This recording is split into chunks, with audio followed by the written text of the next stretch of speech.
39ನೇ ಕೀರ್ತನೆ. ನನ್ನ ನಾಲಿಗೆ ಪಾಪಕ್ಕೆ ಹೋಗದಂತೆ ಜಾಗರೂಕನಾಗಿರುವೆನು. ದುಷ್ಟರು ನನ್ನ ಮುಂದೆ ಇರುವಾಗ ಬಾಯಿಗೆ ಕುಕ್ಕೆ ಹಾಕಿಕೊಂಡಿರುವೆನು ಅಂದುಕೊಂಡೆನು. ನಾನು ಮೌನವಾಗಿದ್ದೆನು, ಒಳ್ಳೆಯದನ್ನಾದರೂ ಆಡದೆ ಸುಮ್ಮನಿದ್ದೆನು.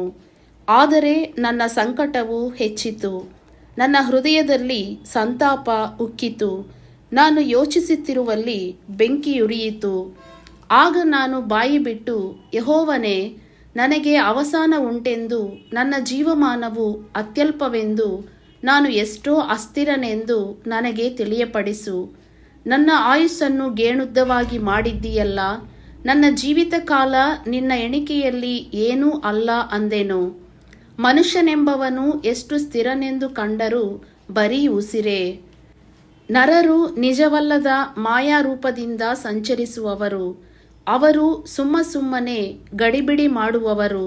ಆಸ್ತಿಯನ್ನು ಕೂಡಿಸಿಟ್ಟುಕೊಳ್ಳುತ್ತಾರೆ, ಆದರೆ ಅದು ಯಾರ ಪಾಲಾಗುವುದೋ ತಾವೇ ತಿಳಿಯರು. ಹೀಗಿರಲಾಗಿ, ಕರ್ತನೇ, ಇನ್ನು ಯಾವುದಕ್ಕೆ ಕಾದುಕೊಳ್ಳಲಿ? ನೀನೇ ನನ್ನ ನಿರೀಕ್ಷೆ. ಎಲ್ಲ ದ್ರೋಹಗಳಿಂದ ನನ್ನನ್ನು ಬಿಡುಗಡೆ ಮಾಡು. ಮೂರ್ಖರ ನಿಂದೆಗೆ ಗುರಿ ಮಾಡಬೇಡ.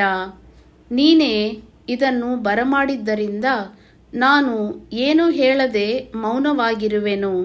ನಿನ್ನ ದಂಡನೆಯನ್ನು ಪರಿಹರಿಸು.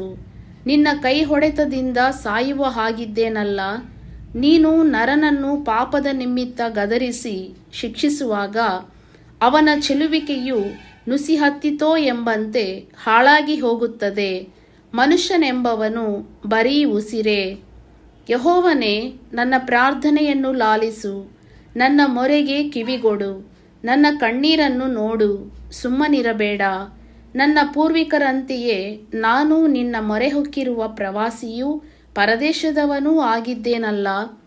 ನಾನು ಬಿಟ್ಟು ಹೋಗಿ ಇಲ್ಲವಾಗುವುದಕ್ಕಿಂತ ಮುಂಚೆ ಸ್ವಲ್ಪ ಸಂತೋಷಪಡುವಂತೆ ನಿನ್ನ ಕೋಪದೃಷ್ಟಿಯನ್ನು ನನ್ನ ಕಡೆಯಿಂದ ತಿರುಗಿಸಿಕೊಳ್ಳಬೇಕು ದೇವಾ.